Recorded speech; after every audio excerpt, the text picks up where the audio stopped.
We're going to let the balloon go, and we're going to say a voice for Jaylen. 1, 2, 3. Voice for Jay Sarah. Love you, Jay. Love you, Jay. We miss you,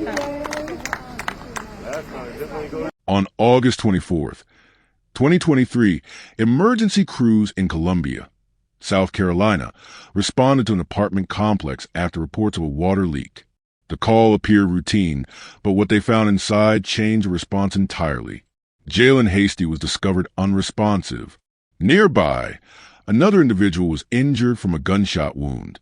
A firearm was located, and the scene was immediately treated as a homicide investigation. The discovery raised questions that extended beyond the events of that day. Investigators uncovered records, journals, and prior incidents pointing to a pattern that stretched back years. Missed warnings, repeated threats, and unanswered calls for help came into focus as authorities worked to reconstruct the timeline. What started as a simple maintenance issue quickly revealed a chain of circumstances hidden from public view. The case would expose not only the details of Jaylan Hasty's death, but the larger failures that allowed it to happen. Stay with us as we unravel this shocking story and uncover the heartbreaking details of what led to this senseless loss. Before we begin, let us know in the comments, where are you watching from? And what are your thoughts as the story unfolds? Welcome to True Crime Tales, where we reveal the crimes that shock communities and the secrets hidden behind closed doors. Hit subscribe and turn on notifications. You won't want to miss what's coming next. Now, let's begin. On April 22nd, 1994, in South Carolina, Jaylan Sarah Hasty was born. She grew up surrounded by family and developed into an individual who was widely described as dependable and dedicated. As she moved into adulthood, those who knew her often associated her with a bright personality and a strong sense of commitment to those closest to her. One of the most defining aspects of her personal life was her role as a mother. Jaylan had a daughter, Kinsley Jane, and much of her daily life revolved around providing stability and care for her. Family members emphasized that this was a responsibility she prioritized, balancing her career and personal responsibilities with raising her child. Professionally, Jaylan worked in property management. At the time of her death, she was employed as an assistant property manager at the Cardinal Apartments.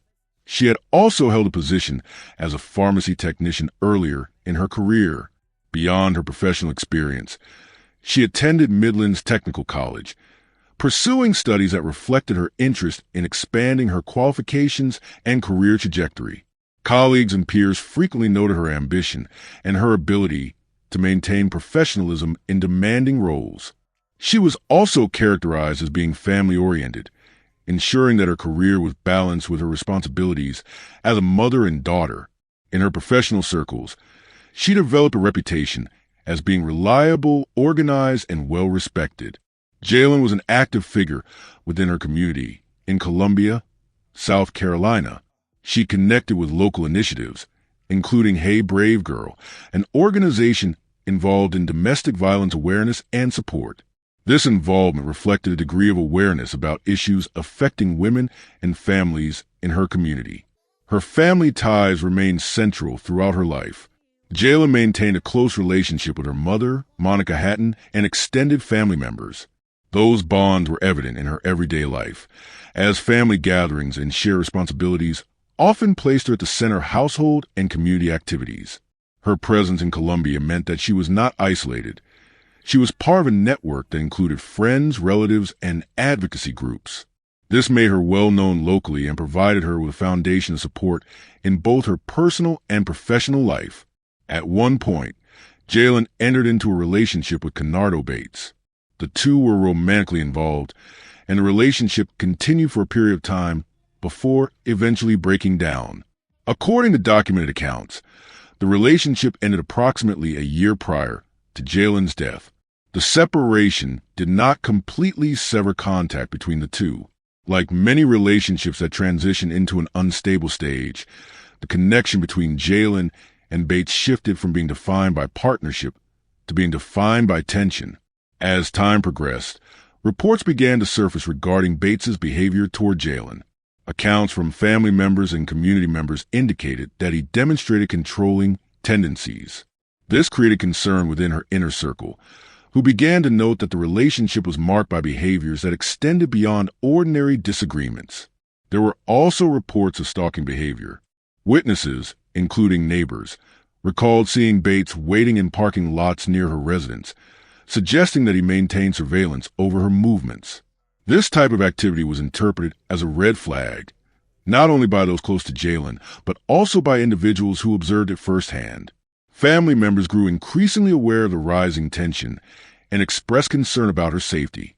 They encouraged Jaylen to take measures to distance herself further, pointing out that Bates's presence and conduct did not reflect the behaviors of a relationship that had truly ended. Following the end of their relationship, evidence of harassment surfaced. Bates's behavior did not subside with a formal separation. Instead, incidents suggested that he continued to pursue and exert pressure on Jaylen, even though the relationship was no longer active. Further context about Jaylen's awareness of relationship dynamics comes from her own writings.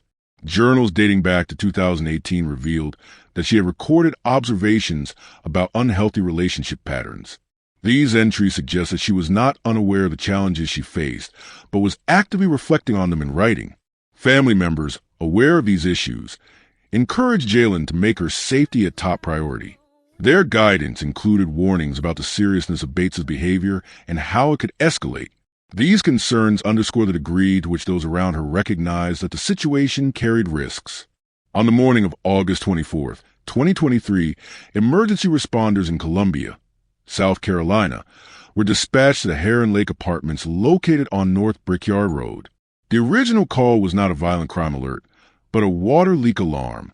The Columbia Fire Department responded under the assumption that the matter involved routine property damage or plumbing issues. When firefighters and first responders entered the unit associated with the alarm, the situation immediately shifted. Instead of encountering water damage, they discovered two individuals suffering from gunshot wounds. One individual was lying motionless, while the other was still alive but severely injured. The discovery required an immediate transition from a maintenance-related response to a law enforcement emergency. Upon closer inspection, first responders identified the deceased as 29-year-old Jaylan Hasty. She was found inside her apartment and was quickly pronounced dead at the scene. The nature of her injuries confirmed she had been killed by gunfire. The second individual was identified as Kenardo Bates, her ex-boyfriend. He was discovered with a gunshot wound of his own. Reports indicated that the injury may have been self-inflicted or retaliatory during the sequence of events. Despite the severity of his condition, Bates was still alive when responders arrived. Emergency medical personnel transported him to a local hospital under critical care for treatment. Inside the apartment, law enforcement officers recovered a firearm, which was linked to the incident. The presence of both Jaylen and Bates in the same unit, along with the recovered weapon, gave investigators immediate direction in their inquiry. The Richland County Sheriff's Department quickly secured the crime scene following the fire department's discovery. The apartment unit was treated as an active homicide scene, and law enforcement personnel began collecting physical evidence. Investigators documented the layout of the apartment, the location of the firearm, and other potential signs of forced entry or struggle. From the outset, the case was treated as a domestic violence-related homicide. Law enforcement officials noted that Jaylen and Bates had a prior relationship, which placed the shooting within the pattern of intimate partner violence cases frequently investigated in South Carolina. Detectives initiated witness interviews, including neighbors and individuals familiar with the relationship. Accounts suggested prior incidents of Bates exhibiting concerning behavior toward Jaylen. These details began to form the backdrop of the homicide investigation. While Jaylen's death was confirmed at the scene, Bates remained under hospital care for several days following the incident. Because of his medical condition, immediate arrest and booking into jail were not possible. Instead, law enforcement officers placed him under watch while he recovered. On September 2, 2023, approximately 1 week after the incident, Bates was released from the hospital. At that point, the Richland County Sheriff's Department formally arrested him in connection with Jaylan Hasty's killing. He was immediately booked into custody following his discharge from medical care.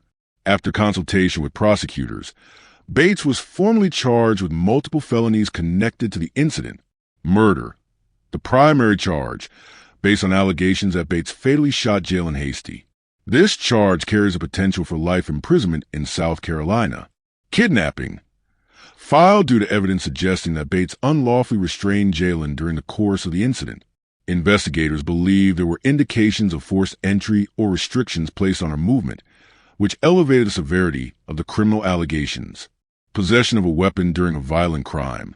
This charge is connected to the recovery of the firearm at the scene and its use during the commission of the homicide. These charges underscored the seriousness of the case and reflected prosecutors' intent to pursue accountability on multiple levels. Following his arrest, Bates was transported to and booked into the Alvin S. Glenn Detention Center in Richland County, South Carolina. This facility houses pretrial detainees and individuals serving short sentences. Bates was held there pending court appearances and motions related to his case. As of the most recent update available, legal proceedings remain ongoing.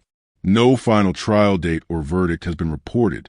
The case is positioned to move forward through South Carolina's judicial system, with prosecutors seeking to present evidence of the homicide, the weapon use, and the alleged unlawful restraint. The unresolved status leaves open questions regarding trial outcomes, potential sentencing, and the possibility of plea negotiations. Until judicial resolution, Bates remains incarcerated while awaiting the next steps in the legal process. The August 24th incident fits within a wider pattern of domestic violence cases in South Carolina. The state has consistently ranked among the highest in the nation for female homicides linked to intimate partner violence. Law enforcement agencies and advocacy organizations have emphasized that situations like Jaylen's underscore the importance of identifying warning signs and intervening before violence escalates. The immediate recognition of the case as a domestic violent homicide by the Richland County Sheriff's Department reflects this awareness. It also highlights how emergency responders, who initially believed they were addressing a water leak, can unexpectedly become first on the scene of a lethal confrontation. The death of Jaylan Sarah Hasty was followed by a series of events that transitioned her case from a private family tragedy into a matter of public awareness.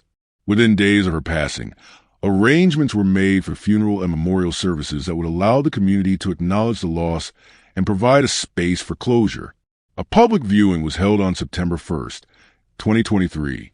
This gave friends, extended family, co-workers, and community members an opportunity to pay respects and see her one final time before burial. Dozens of people gathered this afternoon in North Columbia to honor and celebrate the life of Jaylan Sarah Hasty. She lost her life to gun violence exactly 1 year ago today. I spoke to her family members about the message they're sharing. Tears. Grief comes in different forms and fashions, Lord God. And prayers, but also hope and a celebration of life, releasing butterflies and balloons. Friends and family members took time to honor Jaylan Sarah Hasty Saturday afternoon, 1 year after her death, as a result of domestic violence. Many seeing Jaylan's spirit in her daughter Kensley, especially Jaylan's mother, Monica Hatton. She is the spitting image, not just because she looks like her mom. She has a big heart, a beautiful smile, and a caring spirit, just like her mother. She says ever since her daughter's death, her mission has been to encourage other young women walking through domestic violence. There are people just like my daughter who don't share stories, and that's where I'm at. I want to be able to save someone else's daughter. Monica says it all starts with an honest conversation. We found one of Jaylen's journal, and she's talked about things that happened way back in 2018. And if she never had the conversations with us, then we couldn't have been able to protect her, and we couldn't. But it all starts with just being able to communicate with somebody. And if it's not the somebody, your parents, then it needs to be an organization, just like Chandra's organization, just like Hey Brave Girl. Investigator Chandra Cleveland has been walking alongside this family during their grief. She says people need to speak up. Don't let your pride get you killed, because there are times and places and organizations out here who can help you.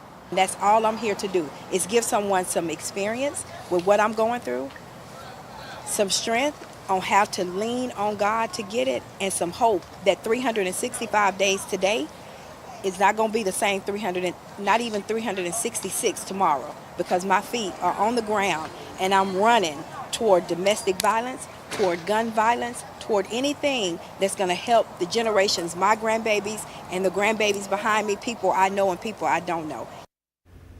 Kenardo Bates was charged with Jaylen's murder, kidnapping, and possession of a weapon during a violent crime. In connection with her death, he is still in jail. The following day, September 2nd, 2023, the funeral was conducted at Journey Methodist Church. The service included scripture readings, words of remembrance, and a focus on her life and impact. She was later laid to rest at Greenlawn Memorial Park, a cemetery in Columbia, South Carolina. These formal services marked the immediate end of her life, but became the starting point of her family's advocacy. In the days that followed, her mother, Monica Hatton, began to speak publicly about her daughter's death and the circumstances surrounding it. She framed her advocacy around the idea of saving someone else's daughter, positioning Jaylen's case as an example of the warning signs and dangers associated with domestic violence. By drawing attention to her story, she aimed to prevent future cases and encourage both victims and families to recognize signs of abuse earlier. This advocacy effort led to the creation of a nonprofit organization named A Voice for J. Sarah. The nonprofit was founded with two primary objectives. The first was to provide scholarships for children, ensuring that Jaylen's commitment to her own daughter's future could be extended symbolically to other children. The second was to focus on outreach and domestic violence education, supplying resources and information to those at risk and to communities seeking to reduce violence. Through workshops, events, and education material, the nonprofit sought to convert personal tragedy into long-term community impact. Tributes also became a consistent feature of how Jaylen's family and community remembered her. Balloon and butterfly releases were organized at her gravesite, symbolizing remembrance and continuity. These events gathered family, friends, and supporters together to maintain her memory in a public way. Beyond these local tributes, her case was also acknowledged at larger remembrance ceremonies, such as the silent witness ceremony held at the South Carolina State House. This event annually honors victims of domestic violence across the state, and Jaylen's story was included as part of this collective recognition. Through funerals, advocacy, nonprofit work, and public tributes, the aftermath of Jaylen's death developed into a structured and ongoing campaign to ensure her name remained linked to education, prevention, and remembrance. The story of Jaylan Hasty does not exist in isolation. It fits within a broader systemic issue in South Carolina and the United States concerning domestic violence and its consequences. South Carolina consistently ranks among the states with the highest rates of women killed by men in domestic violence cases. Annual reports and state statistics demonstrate that the state has been identified repeatedly as being within the top tier for domestic violence-related homicides. Each year, thousands of incidents are reported, and advocates emphasize that the reported cases represent only a portion of the actual occurrences. The murder of Jaylen is one case among many that collectively show the scale of the problem. In response to these statistics, several survivor networks and nonprofit organizations operate within the state to provide assistance, advocacy, and prevention services. One such organization is the South Carolina Coalition Against Domestic Violence and Sexual Assault, SCDVASA. This coalition works at a statewide level to connect survivors with services, promote education, and influence policy changes that strengthen protection for victims. SCDVASA collects data, trains law enforcement and professionals, and ensures statewide consistency in handling domestic violence and sexual assault cases. Beyond the coalition, other nonprofits have gained visibility in the Columbia area. Hey Brave Girl is one such organization, providing outreach programs and support networks aimed at empowering women and raising awareness about abusive dynamics.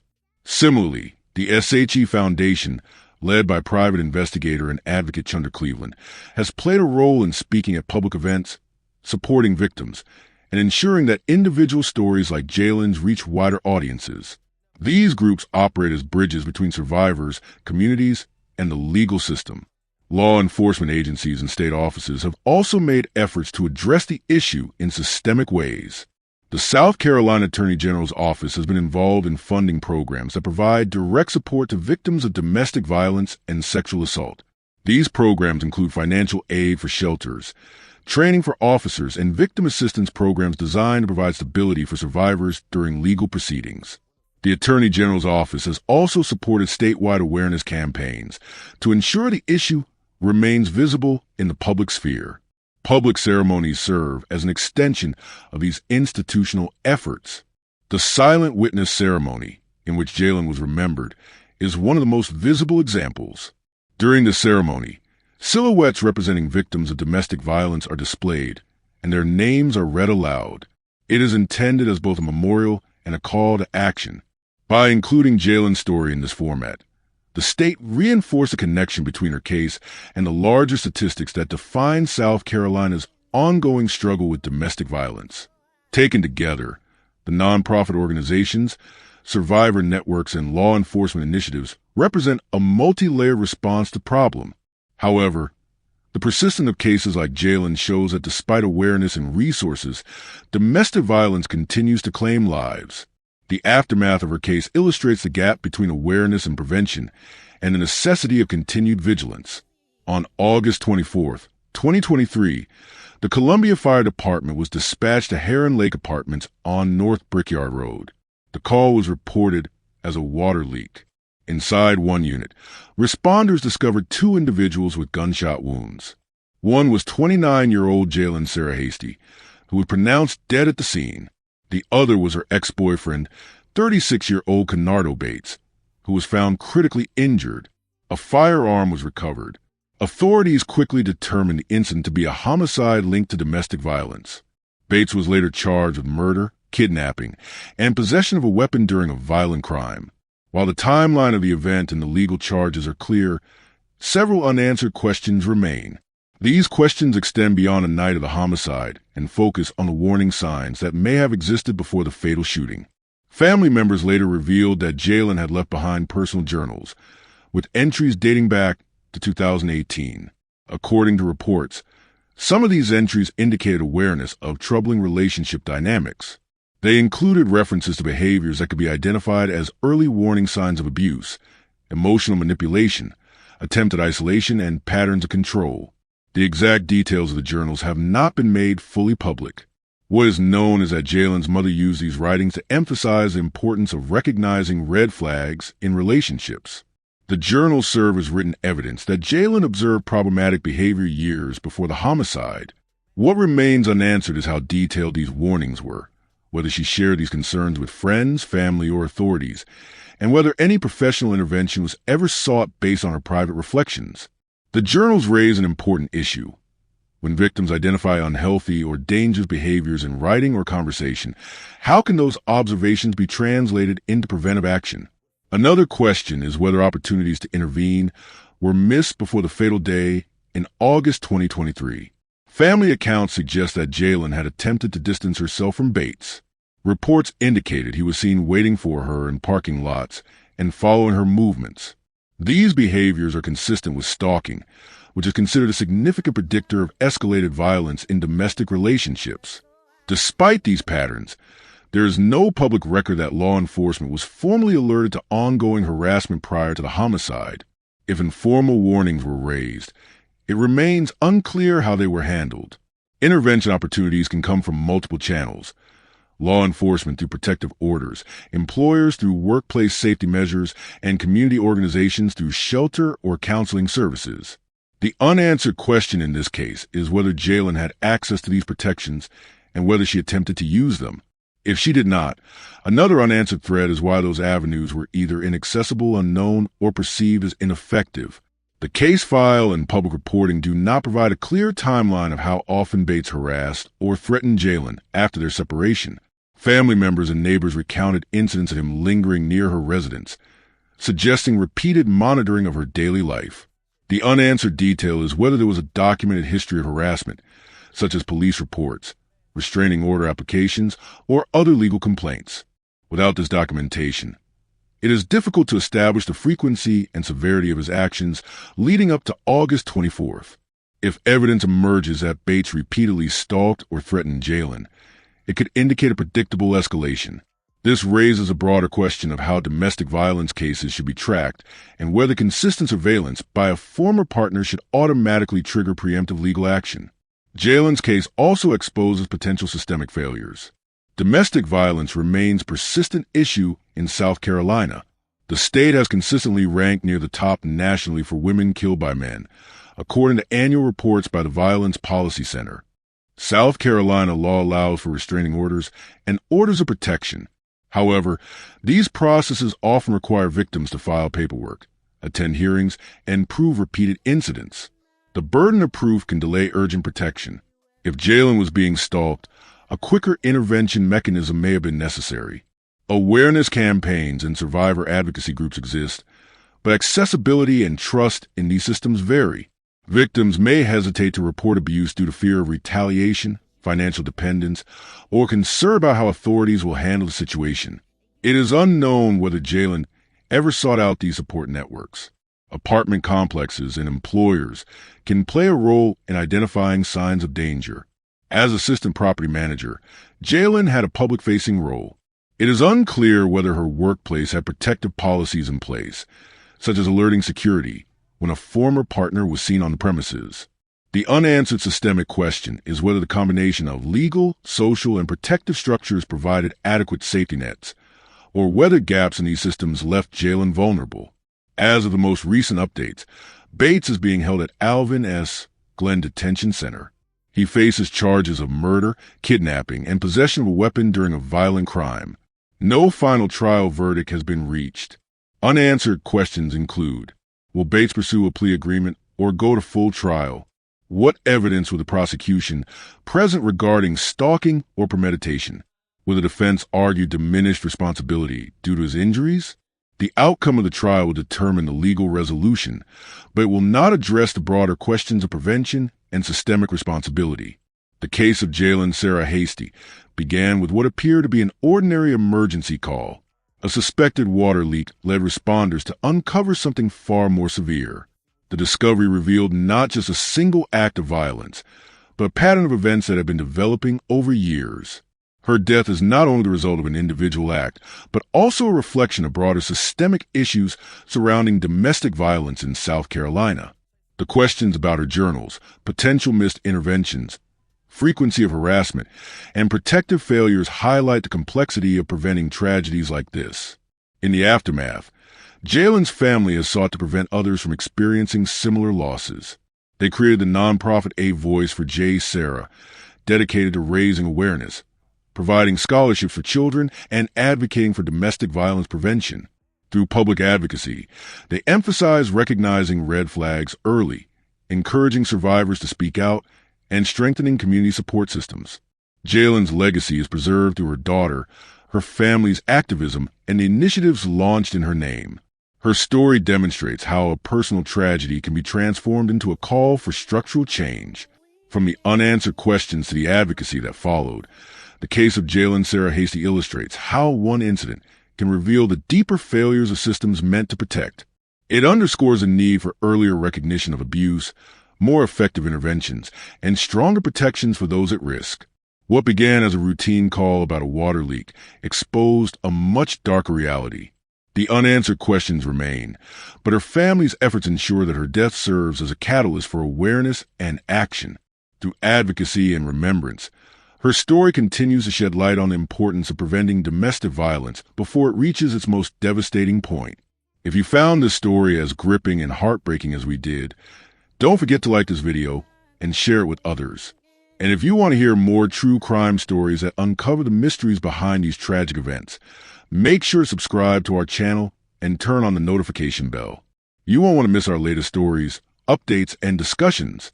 Thank you for joining us on this journey to seek justice and explore the truth. Together, we can make a difference. Until next time, stay safe and stay aware.